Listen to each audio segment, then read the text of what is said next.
Angelo Bruno was a different kind of mobster. Using his brains and his diplomacy, he would rise through the ranks of the South Philadelphia underworld. Known as the docile Don, he was at the top of his game. But in the main streets of South Philadelphia, the seeds of treachery and betrayal had been planted, and it would end in one of the most famous mob hits ever. This is the real mob story of Angelo Bruno.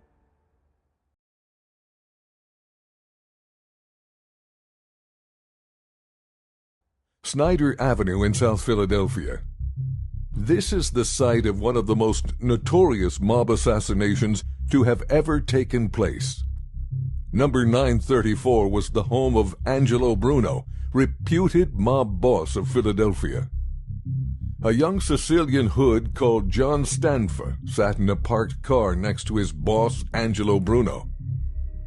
It was here that on a rainy night, on March 21st, 1980, that Angelo Bruno, the godfather of the city, would meet his end. Bruno was the victim of one of the boldest mob assassinations for years. It was an unfortunate end for a man who would rule the Philadelphia underworld with diplomacy rather than violence. Angelo Bruno was born in Villalba, Sicily in 1910 and was given the name Angelo Annaloro. He later changed Annaloro for Bruno after his paternal grandmother's surname.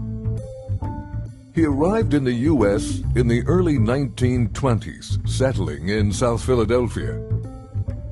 He helped his father at his grocery store he ran until 1922. At the age of 12, he entered school, but only stayed in education for a few years before dropping out to open his own store at 8th and Annan Streets in Passyunk Square. It was around this time that he would meet Salvatore Sabella, who was the boss of the Philadelphia criminal underworld at the time. Sabella saw potential in the young Angelo Bruno and put the young Sicilian to work in the criminal rackets under his protection. This would mark the beginning of Bruno's education in traditional mob rackets, such as bookmaking, gambling, and prostitution. During his time bootlegging liquor, Bruno became friends with a fellow Sicilian.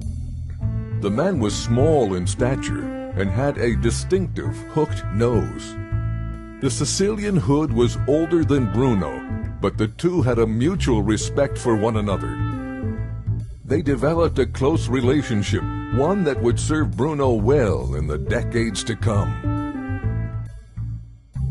In 1931, Bruno was officially inducted into La Cosa Nostra and became a made man in the Philadelphia family. Now a wise guy, Bruno had access to a criminal network that spanned the United States and Europe. The young, ambitious Bruno would make the most of this in the decades to follow. Around the same time, John Avina was appointed boss of Philadelphia. However, in 1936, he was shot and killed during a period of friction in the Philadelphia underworld. Joe Ida replaced him as boss up until 1959, when he decided to retire as leader and return to Sicily. He had a choice whether to make Angelo Bruno or another mobster by the name of Antonio Mr. Miggs Polina boss. He decided on Polina, a choice that would be undone in the months to follow. Polina was worried about Bruno. Bruno had the popularity amongst the men as he was well respected and a good earner. Although Bruno had no ambitions to seize power, Polina thought otherwise and decided to eliminate him. Luckily for Bruno, he'd got wind of the plan and went to seek the help of his old friend from his bootlegging days. His small hooked-nosed Sicilian friend was now a major player in the New York underworld. Through a series of Machiavellian masterstrokes, he'd risen through the ranks to take over one of the city's crime families, which now bore his name. His friend was none other than the feared Carlo Gambino. Gambino reassured Bruno that no one would make a move against him and fixed it so that Polina would step aside, allowing Bruno to take the official reins of Philadelphia. A move that now empowered Gambino, as he now had proxy control over Philadelphia.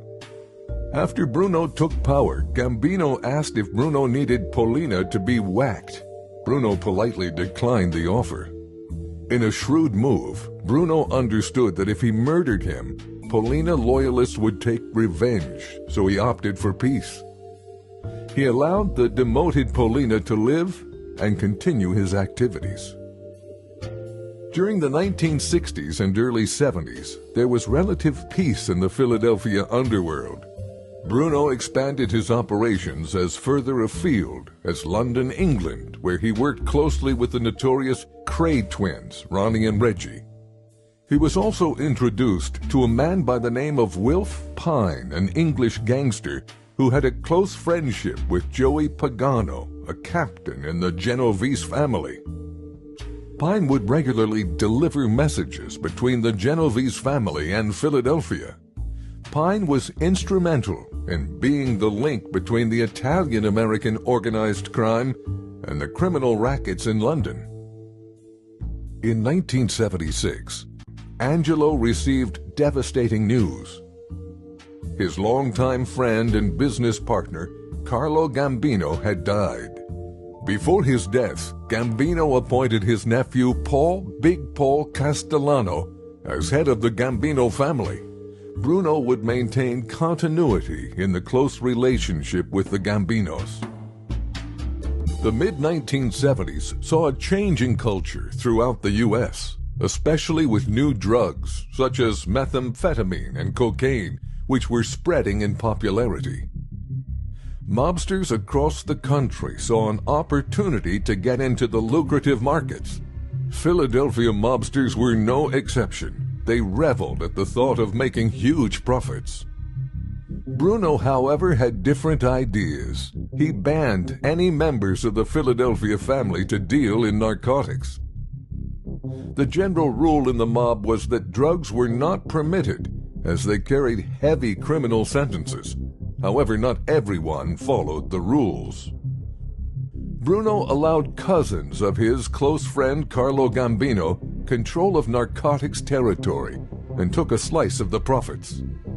The double standard on drugs annoyed many members of his organization who felt that they weren't being given the opportunity to earn.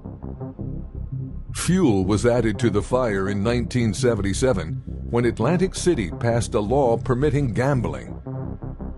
Bruno welcomed the New York families in to take a piece of the action whilst cutting out members of his own organization.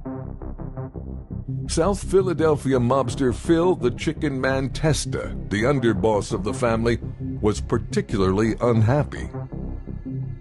Testa was a blue-collar gangster, whereas Angelo Bruno was a racketeer and white-collar mobster. Both of them based their businesses around South Philadelphia, and they had differing opinions on how it should be run. It was the start of growing tensions between the two personalities.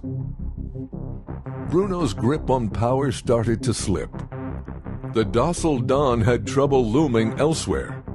Consigliere Antonio "Tony Bananas" Caponigro led the New Jersey faction of the organization, and he was particularly dissatisfied with Bruno's stance on narcotics. Caponigro sought to take the throne from Bruno, as he wanted to expand his narcotics operations he'd been secretly running unbeknownst to Bruno. He was being encouraged by a lieutenant of his named Ralph "Blackie" Napoli to make a bid for power against Bruno. Blackie had a strong relationship with the Genovese family through their emissary, Louis Bobby Manna, as they had both done prison time together in Garden State Correctional Facility in Yardville, New Jersey. Bobby Manna had strong influence with the top administration of the Genovese family. Blackie Napoli knew that if Caponigro made a move against Bruno, that the commission, the ruling body of the mob, would mark him for death, thus giving Blackie Napoli and the Genovese family control over lucrative North Jersey territory. The seeds of treachery had been planted. The plan began to bear fruit when Caponigro made a visit to New York to see if he had support for such a move. He met with a feared Brooklyn mob heavyweight by the name of Frank Funzi Tieri. Tieri was considered by many to be boss of the Genovese crime family at the time. However, the Genovese family was secretly controlled by a man named Vincent the Chin Gigante, a move designed to cause confusion in law enforcement circles. Caponigro explained the situation to Tieri. He told Caponigro that if anything was to happen to Bruno, that he, Caponigro, had the blessing of the commission. Meanwhile, Bruno was losing support from the Atlantic City faction of his organization.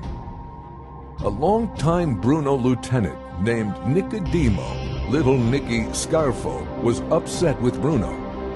A year earlier, sensing there may be a power struggle between him and Phil Testa, Bruno asked Nicky who he'd side with if there was a war. Little Nicky told Bruno, "Una familia," meaning one family. He basically turned Bruno's request down. Nicky knew Bruno's enemies were lining up against him and didn't want to be on the wrong side. Months later, Bruno turned down Scarfo's request for a union contract deal to build new casinos. It was basically punishment for not having Scarfo's support in a possible intra-family war. As the new decade started, tensions were mounting on the streets of South Philadelphia. Caponigro, now with the backing of Brooklyn gangster Funzi Tieri, assembled his crew of conspirators consisting of Frank the Barracuda Sindon, John Stanfa, and brother-in-law Alfred Salerno. On the night of March 21st, 1980, Stanfa drove Bruno to his home after visiting Coos Restaurant, owned by a Caponigro lieutenant. Bruno's normal driver, Raymond Long John Martirano, was conveniently unavailable on the night. Stanfa parked the car outside of Bruno's home at the corner of 10th Street and Schneider Avenue in South Philadelphia. As the two chatted in the car, Stanfa lowered the passenger side window, allowing Bruno to discard his cigarette. It would be the last thing Bruno ever did, as it was then that a man approached the passenger side of the vehicle and blasted Bruno in his right ear with a shotgun. Bruno died instantly, and Stanfa left the scene. It was the end of the docile Don, Angelo Bruno, and the end of what would be known as a peaceful period in the Philadelphia underworld. A few weeks later, Caponigro was summoned to New York by the Genovese leadership. He thought he was going to be officially appointed the boss of Philadelphia. He was wrong. Caponigro was led down to the basement of the Triangle Social Club in Greenwich Village, Manhattan.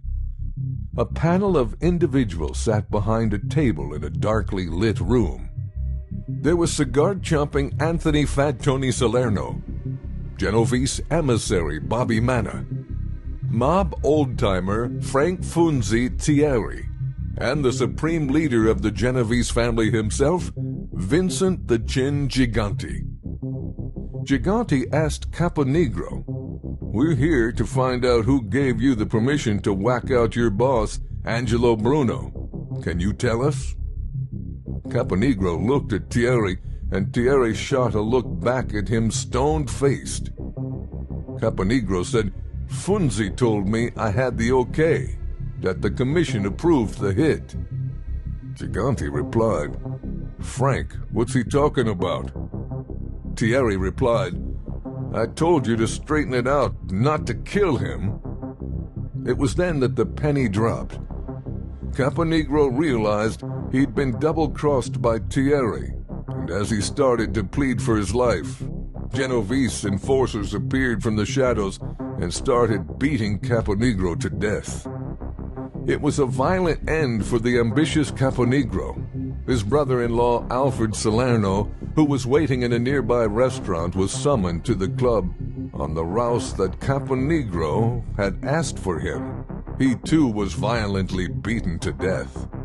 Their bodies would later be found in the trunk of a car, with dollar bills found stuffed into all orifices of their bodies. A Sicilian message that their greed is what got them killed. The cunning Funzi Tieri and the Genovese administration had achieved their objective of taking control of lucrative New Jersey operations and having proxy control over Philadelphia. The Philadelphia underworld would never be the same. Angelo Bruno, the docile Don, would be remembered for being a peaceful leader, one who would prefer to use non-violent methods to keep control of his family. In the final years, it was his poor judgment and inability to resolve the growing discord within his own family that would lead to his ultimate downfall.